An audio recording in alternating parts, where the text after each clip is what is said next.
ఈరోజు మహబూబాబాద్ జిల్లా పాకాల కొత్తగూడ మండలంలో ఆదివాసీ హక్కుల పోరాట సమితి తుడుందెబ్బ ఆదివాసీ కోరికేక బహిరంగ సభను నిర్వహించడం జరిగింది.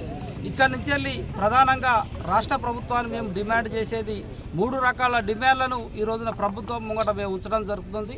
దాంట్లో ప్రధానంగా 1976లో ఆర్టికల్ 342 సవరణ లేకుండా లంబాడాళ్ళు ఎస్టీ జాబితాలో చేర్చిన అంశంపై ఈ రోజు వరకు 2026 అంటే 50 సంవత్సరాలు పూర్తి చేసుకొని పూర్తిగా ఆదివాసీల రిజర్వేషన్లను విద్యా ఉద్యోగ ఉపాధి రాజకీయ రంగాలలో పూర్తిగా 99% స్వీపర్ స్థాయి నుంచి ఐఏఎస్ ఉద్యోగాల వరకు పాఠశాల స్థాయి నుంచి ఎన్ఐటి ఐఐటీల ఉన్నతమైన చదువుల వరకు కూడా దోచుకోవడం మూలంగా ఇవాళ అటవీ ప్రాంతంలోని ఆదిమతగలన్నీ కూడా రిజర్వేషన్ ఫలాలు అందక గోసపడుతున్నాయి. కాబట్టి రాష్ట్ర ప్రభుత్వం ఇవాళ ఆదివాసులుగా మేము మాట్లాడితే కులాల మధ్యలో సిచ్చు పెడతారు, మతాల మధ్యలో సిచ్చు పెడతారు అనే పరిస్థితులు ఉన్నాయి. కాబట్టి రాష్ట్ర ప్రభుత్వం ఒక జ్యుడిషియరీ కమిటీని వేయండి. అప్పుడే అర్థమవుతుంది ఇవాళ నిజంగా రిజర్వేషన్లో ఆదివాసులకు ఎంత దోపిడీ జరిగింది, ఎంత లంబాడాల వలస అనేది తెలంగాణ ప్రాంతానికి చేరిందనేది అర్థమవుతుంది. రెండో అంశం ఇవాళ పోడు భూముల పట్టాలు. ఎప్పుడో 2009లో వచ్చిన అటవీ హక్కుల చట్టం పట్టాలలో సగం పట్టాలు ఇవ్వడం మూలంగా తెలంగాణ వచ్చిన తర్వాత మా ఆదివాసుల యొక్క పోడు భూములన్నింటినీ కూడా ఇవాళ స్ట్రెంచులు కొట్టి మొక్కలు పెట్టి అటవీ శాఖ అధికారులు ఆక్రమించుకున్నారు. పొట్ట నింపే పోడు భూమి లేక భూవ దొరక ఇవాళ అటవీ తల్లి గోచరిస్తుంది. ప్రభుత్వం వెంటనే ఇవాళ సర్వేలు నిర్వహించి రీసర్వే చేసి పోడు భూములకు పట్టాలు వేయాల్సిన బాధ్యత, దానిలో గిరి వికాస్ బోర్లను దింపాల్సిన బాధ్యత కూడా ఇవాళ ప్రభుత్వం పైన ఉన్నది. మూడో అంశం ఉద్యోగాల సమస్య. ఇదంతా కూడా తెలంగాణలో 17,350 చదరపు కిలోమీటర్ల షెడ్యూల్ భూభాగం ఉంటుంది. ఎప్పటికైనా కానీ తెలంగాణ 5వ షెడ్యూల్ భూభాగం ఒకటి కాదు, అది రాష్ట్ర ప్రభుత్వం గుర్తుపెట్టుకోవాలి. ప్రత్యేకమైన సంస్కృతి, ప్రత్యేకమైన భూభాగం, ప్రత్యేకమైన అడవుల్లో నివసించే తెగలకు ఇవాళ 5th షెడ్యూల్ ఉంటే రూల్ ఆఫ్ రిజర్వేషన్ 6 కింద నూతన జోనల్ విధానంతో 307 జీవోని తీసుకొచ్చి ఐటీడీఏలో జరగాల్సిన రిక్రూట్మెంట్, ఐటీడీఏలో జరగాల్సిన ప్రమోషన్లు, ఐటీడీఏలో జరగాల్సిన ట్రాన్స్ఫర్లన్నీ కూడా టీఎస్పీఎస్సీ తన కంట్రోల్లోకి తీసుకొని, పోలీస్ బోర్డు తన కంట్రోల్లోకి తీసుకొని, మెడికల్ బోర్డు తన కంట్రోల్లోకి తీసుకొని ఏజెన్సీ జీవోలను తుంగలో తొక్కడం వల్ల షెడ్యూల్ ప్రాంత ఉద్యోగాల్లో మాకు నష్టం జరుగుతుంది. మా ప్రాంతంలో నిరుద్యోగ శాతం పెరుగుతుంది. కాబట్టి ఇమీడియట్గా రాష్ట్ర ప్రభుత్వం ఐటీడీఏల ద్వారానే సింగిల్ లైన్ అడ్మినిస్ట్రేషన్ తెలంగాణ రాకముందు ఏ విధానం ఉన్నదో ఆ విధానంలో మా పిల్లలకు ఉద్యోగాలు ఇప్పించే విధంగా చర్య తీసుకోవాలి. ఖచ్చితంగా కూడా జూలై 30 వరకు కనుక రాష్ట్ర ప్రభుత్వం మమ్మల్ని సంప్రదించి మా తుడుందెబ్బ ఆదివాసీ సంఘాలతోని ముఖ్యమంత్రి గారు కనుక చర్చించి మా ప్రాంత రక్షణకు ప్రయత్నం చేయకుంటే ఆగస్టు 1వ తారీఖు నుంచి వెళ్ళి తుడుందెబ్బ కార్యాచరణ ఉద్యమం తీవ్ర రూపం దాల్స్తుందనేది కూడా రాష్ట్ర ప్రభుత్వాన్ని హెచ్చరిస్తున్నాం. మేము ఒకటే హెచ్చరిక చేస్తున్నాం. 50 ఏళ్ళుగా కొత్తగూడెం ఏకలవ్య మోడల్ స్కూల్ నుంచి మొదలవుతుంది. పాఠశాల స్థాయి దోపిడీ, ఇంటర్మీడియట్ స్థాయి దోపిడీ, ఎన్ఐటీలు, ఐఐటీలు, సెంట్రల్ యూనివర్సిటీలు, సెంట్రల్ ఎడ్యుకేషన్, స్వీపర్ స్థాయి నుంచి మొదలవుతుంది ఐఏఎస్ ఐపీఎస్ వరకు. 78 స్వతంత్ర భారతదేశంలో ఒక కోయని ఈ రోజు వరకు కూడా ఐఏఎస్ ఐపీఎస్గా చూడలేకపోతుంది సమాజం. కానీ 129 మంది లంబాడా సామాజిక వర్గానికి చెందిన ప్రతినిధులు ఇవాళ ఐఏఎస్లు ఐపీఎస్లకు ఉన్నారు, డిప్యూటీ కలెక్టర్లకు ఉన్నారు, ఎంఆర్ఓలకు ఉన్నారు, ఎంపీడీఓలకు ఉన్నారు, ఉన్నత స్థాయి ఆఫీసర్లకు ఉన్నారు. వాళ్ళు ఉన్నారని మేము తప్పంటలేము. కానీ సైకిల్కు హెలికాప్టర్కు మధ్యలో ఇవాళ రిజర్వేషన్ల పోటీ ఉన్నదంటారు. మా సామాజిక సృహ లంబాడా సామాజిక సృహకు మధ్యలో చాలా తేడాలు ఉన్నాయనేది మనం ప్రభుత్వానికి చెప్తాను. అందుకే రాష్ట్ర ప్రభుత్వం ఈ రోజున ఈ అంశం పైన ఒక ఖచ్చితమైన నిర్ణయం తెలుసుకోవాల్సిన అవసరం ఉన్నది. సాంస్కృతిక పరమైన దాడి మా పైన జరుగుతుంది, విద్యాపరమైన దోపిడీ మా పైన జరుగుతుంది, ఉద్యోగపరమైన దోపిడీ మా పైన జరుగుతుంది. కాబట్టి రాష్ట్ర ప్రభుత్వం ఒక జ్యుడిషియరీ కమిషన్ని నియమించండి. ఎక్కడ ఏ సమస్య వచ్చినా కానీ ఒక సంఘాలుగా మేమే ఎందుకు మాట్లాడాలి? ఎస్సీలలో వర్గీకరణ అంశం వచ్చినప్పుడు, మాల మాదిక కులాల మధ్యలో ఒక వైరుధ్యాలు వచ్చినప్పుడు ఉషా మెహ్రా కమిషన్ అనేది కమిషన్ వేసి వాళ్ళ రిపోర్టు తీసుకున్నదా లేదా ప్రభుత్వం? ఆ ఉషా మెహ్రా కమిషన్ ద్వారా ఎటువంటి అన్యాయం జరిగిందో పరిగణలోకి తీసుకున్నదా లేదా ప్రభుత్వం? ఆ విధంగానే ఇవాళ లంబాడా ఆదివాసీ అంశానికి సంబంధించి కూడా ఒక retired IAS, retired judge, retired anthropologist చేత ఒక సైంటిఫిక్ సర్వేని కనుక తీయగలిగేది ఉంటే మేము మాట్లాడాల్సిన పని ఉండదు. వలస ఎంత వచ్చింది? Maharashtra BC, Chhattisgarh SC, Rajasthan OC, Karnataka SC, Telangana ST రిజర్వేషన్లలో కలిపేటప్పుడు 6% రిజర్వేషన్ ఉన్నప్పుడు, లంబాడా, ఎరకల, ఏనాది కేవలం 1% అయినప్పుడు, మొన్న జరిగిన తెలంగాణ సామాజిక సర్వేలో తెలంగాణ కులాల లిస్టులో 3వ స్థానంలో 9% జనాభా ఎట్లా వచ్చిందనేది రాష్ట్ర ప్రభుత్వానికి అర్థమవుతుంది. ఆదివాసులు మాట్లాడేది వాస్తవ డిమాండా, ఆదివాసులు మాట్లాడేది అన్సైంటిఫికల్ డిమాండా అనేది అక్కడనే తేలిపోతుంది. 1% 9% ఎట్లా ఇలా అన్నకన్నా ఇవాళ చాలా స్పష్టంగా అర్థమైపోతుంది. ఇక్కడ గమ్మత్ ఏంటంటే తెలంగాణలో అనేక మంది మేధావులు ఉన్నారు. ఆంధ్ర వలసలు అన్నారు, లంబాడ వలసల పైన ఈ రోజు వరకు కూడా ఒక రిపోర్ట్ కానీ, ఒక సైంటిఫిక్ సర్వే కానీ ఇటువంటి ఎందుకు చేయలేకపోతున్నారు అనేది కూడా ఆదివాసీ సమాజం ప్రశ్నిస్తోంది.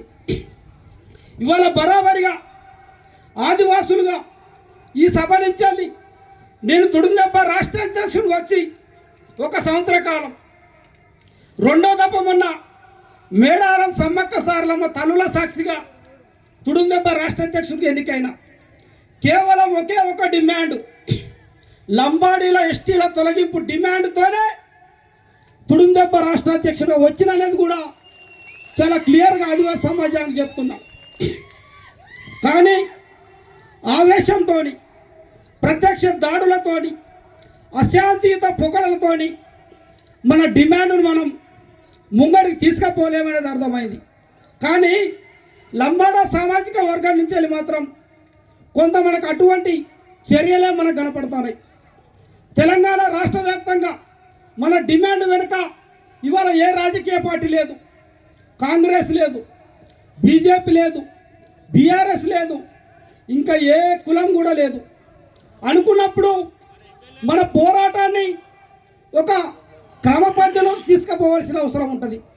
మన మిత్రుడు అన్నట్టు మన ఎమ్మెల్యే లేరంటే వాస్తవంగా కూడా ఏ రాజకీయ పార్టీ దగ్గర కూడా ఇప్పుడున్న మన మంత్రి సీతక్క గారి బలం కానీ, ఇప్పుడున్న మన ఎమ్మెల్యేల బలం కానీ, రేపు పొద్దుగాల ఇంకొక గవర్నమెంట్ వచ్చి ఇంకొక ఎంపీనో ఎమ్మెల్యే అయినా కానీ ఆ రాజకీయ పార్టీని కూడా లాబింగ్ చేసి ఆదిమ సమాజానికి డిమాండ్ పట్ల న్యాయం చేసే యొక్క బలం కూడా సరిపోదు. కాబట్టి ఆ బలాన్ని కూడా ఇవాళ మనం దగ్గర పెట్టుకొని ప్రయాణం చేయాల్సిన అవసరం ఉంటుంది. మిత్రులారా, ఇవాళ మనం వ్యతిరేకించవచ్చు, తెల్లం వెంకట్రావు సపోర్ట్ లేడనొచ్చు, పాయం వెంకటేశ్వరులు లేడనొచ్చు, ఇంకా ఎవరైనా కావచ్చు.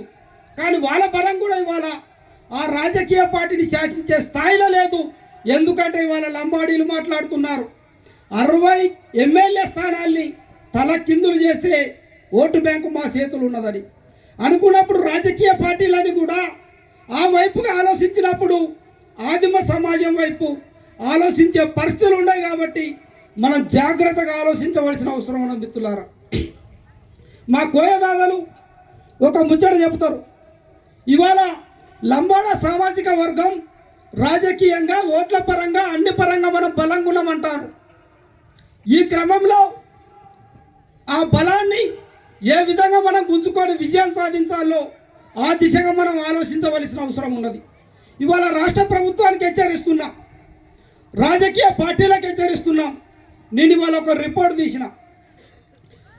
తీసిన దాంట్లో ఏ రాజకీయ పార్టీకైనా కానీ ఉన్న ఆలోచన ఏంటంటే ఆదివాసుల ఓటు బ్యాంకుతో మాకు సంబంధం లేదు, ఆదివాసీ సమాజంతో సంబంధం లేదు, వాళ్ళు పెట్టే డిమాండ్లతో కూడా సంబంధం లేదు, వాటిని పరిష్కరించడానికి వీలు లేదు అనే కోణంలోనే ఉన్నాయి. ఇవాళ నేను ఒకసారి 5th షెడ్యూల్ డేటా అంతా తీసిన తర్వాత ఆ డేటాలో వెల్లడైంది ఏంటంటే మనకి పాలవంచలో కేటీపీఎస్ ఉంటుంది, 4000 మెగావాట్ల విద్యుత్తును ఉత్పత్తి చేస్తుంది. యాన్యువల్ ఇన్కమ్ 800 కోట్లు, 855 కోట్లు. దాని పక్క బట్టి బీపీఎల్ ఉంటుంది, దాని యాన్యువల్ ఇన్కమ్ 1500 కోట్లు. ఇసుక ర్యాంపుల నుంచి వెళ్ళి 44,000 కోట్లు. క్యాలిక్యులేషన్ చేస్తే సుమారు 1,00,000 కోట్ల రెవెన్యూ ఇన్కమ్ ఒక సంవత్సరానికి ఎక్కడికి పోతుంది? తెలంగాణ మైదాన ప్రాంతాలకు పోతుంది. మన కరెంటు తింటారు కేటీపీఎస్లో, బీటీపీఎస్లో 1000 మెగావాట్లు తింటారు, బీపీఎల్ పేపర్ బోర్డుల పైసలు తింటారు, ఓపెన్ కాస్ట్ల కింద సంవత్సర ఇన్కమ్ 1,00,000 కోట్లు తింటారు, మన నీళ్ళు తింటారు, మన ప్రాంతం తింటారు. మరి మనకి న్యాయం చేయమంటే మాత్రం పరిష్కారం చూపెట్టమంటారు. అంటే తెలివి తక్కువ ఆదివాసులు.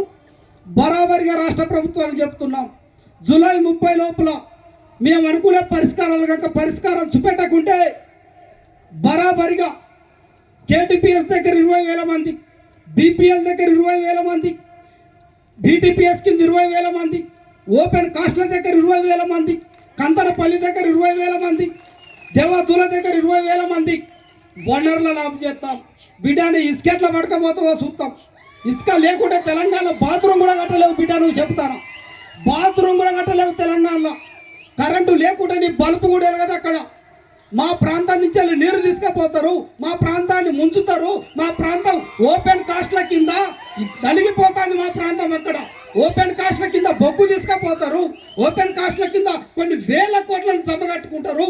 మేము నిర్వాసితులమవుతాం, రోగాలు పడతాం. కేటీపీఎస్ నుంచి వెళ్ళే అణు రియాక్టర్లు, అక్కడ ఉన్న బీపీఎల్ నుంచి వచ్చే అణు రియాక్టర్లు, అక్కడ వచ్చే విషతుల్యాన్ని మేము అనుభవిస్తాం.